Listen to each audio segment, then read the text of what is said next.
The flame doesn't ask if you're ready. The wind doesn't ask if you understand its direction. And the void explains nothing. It only reveals who you are when everything else disappears. True strategy doesn't begin in technique, but in the moment you must act. In the fire, your determination is tested. In the wind, your ability to understand others. In the void, your control over yourself.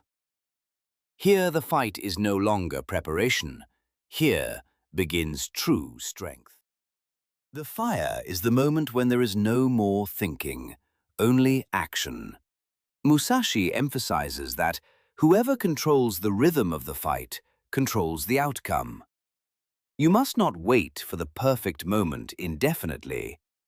Too much observation turns into hesitation. When you see an opening, you enter fully. A half-hearted attack produces a half-hearted result. The fire teaches that determination must be swift and complete. In battle and in life, the moment doesn't last long. Either you take it or it disappears. The fire is not just an attack. It is pressure that robs the opponent of peace. Musashi writes about keeping the enemy uncomfortable, constantly disrupting their rhythm. You don't allow them to feel safe.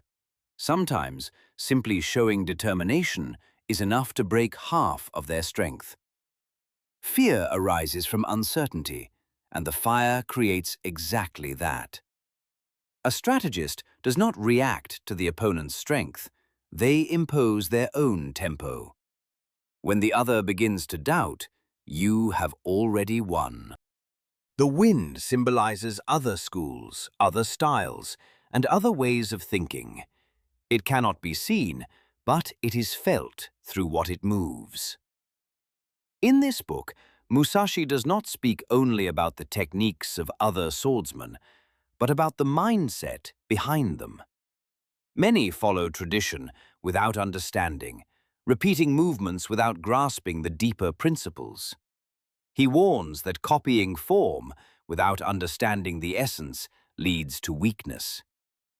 A strategist must study others, not to imitate them, but to observe their habits, patterns, and limitations.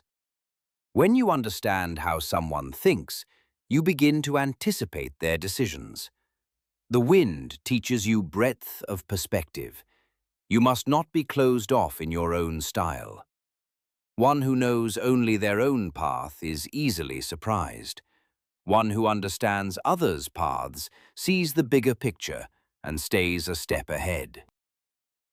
The void means nothing. It signifies the absence of confusion. In this book, Musashi speaks of a state of mind that is not tied to technique, fear, or ego. When the mind is free from unnecessary thoughts, perception becomes clear. The strategist then neither reacts in panic nor acts impulsively. They see the situation as it truly is. The void is the space between thoughts, the moment of silence before action.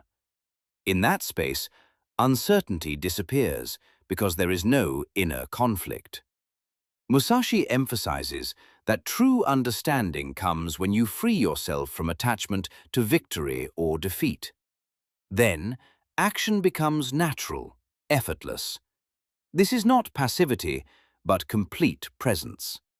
In the void, there is no unnecessary tension, only clarity and timely action. When the mind becomes empty, strategy ceases to be a conscious effort.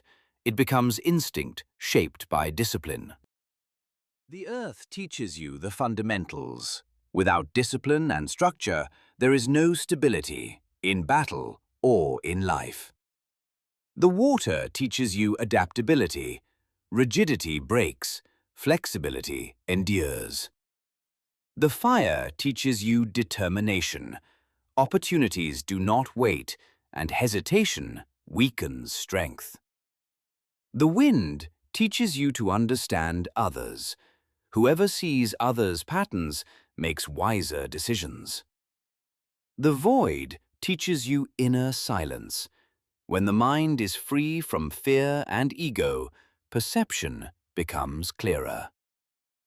If you walk this path, do not seek quick victory. Do not seek the recognition of others. Master yourself before attempting to overcome the world. Walk the path every day, without hesitation. Then the sword will become only an extension of your mind.